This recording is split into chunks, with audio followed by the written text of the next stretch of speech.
Insurance کے حوالے سے ایک سوال کرنا چاہتا ہوں کہ لائف انشورنس جو لوگ کرواتے ہیں آیا اسلام میں اس کی اجازت ہے یا نہیں؟ اصل میں یہاں اس کو کہوں گا آپ سے کہ ایک تو ہمارے ہاں جو اس وقت انشورنس کا نظام ہے وہ لازماً گتھا ہوا ہے سود کے ساتھ، لہذا اس شکل میں جو اس وقت انشورنس ہو رہی ہے وہ تو حرام ہے، اس کے حرام ہونے میں کوئی شک نہیں ہے۔ البتہ یہاں پر پیور انشورنس کی بات اگر کی جائے جس کے اندر کہ کوئی سودی معاملہ نہ ہو، چونکہ وہ پھر انویسٹ کرتے ہیں اور اس کا بھی پھر وہ جو ہے وہ نفع دیتے ہیں، وہ سب کچھ ہے، وہ سارا معاملہ ہے۔ اسی لیے جس نے کوئی بڑا بینک بنایا اس نے 7 انشورنس کمپنی بنا لی، حبیب بینک بن گیا، حبیب انشورنس کمپنی بن گئی، وغیرہ وغیرہ۔ آدم جی بینک تھا، آدم جی انشورنس بن گئی۔ البتہ یہ ہے کہ جہاں تک ایک مثلاً یہ کہ ایک انشورنس اس طرح کی ہے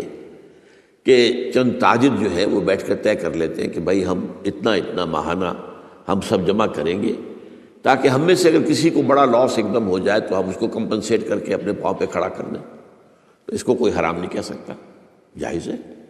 یہ تو ایک کوآپریشن ہے، کوآپریٹیو ایک آپ نے بنا لی ہے، اس کوآپریشن کے حوالے سے اس کو کون حرام کہے گا؟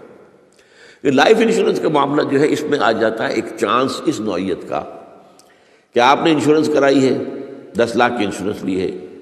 آپ نے ابھی 2-3 پریمیمز ان کے دیے ہیں کہ آپ کا حادثہ کے اندر انتقال ہو گیا، اب اتنے پیسے آپ کو مل جائیں گے، یہ آپ نے how did you earn it? تو شریعت کے جو بھی جائز ذرائع ہیں ارننگ کے ان میں کسی میں یہ فال نہیں کرتا، یہ تو چانس کی بات ہو گئی، جیسے جوئے کے اندر چانس ہوتا ہے، آپ کا داؤ لگ گیا تو آپ کو جو ہے وہ 12 ہو گئے، اور نہیں تو ظاہر بات ہے کہ آپ کی اپنی رقم بھی گئی۔ اسی طریقے سے یہ ہے کہ اگر وہ آپ نے جتنا بھی رقم جو ہے دی ہے وہ ہو سکتا ہے کہ وہ آپ بالکل ٹھیک ٹھاک اس وقت تک رہیں۔ میں پورے نظام کو چونکہ جانتا نہیں ہوں، اس لیے میں اس میں رائے ویسے دیا نہیں کرتا، اس میں میرے بیٹے سے آپ ذرا بات کر لیجیے کہ کسی وقت آ کر جنہوں نے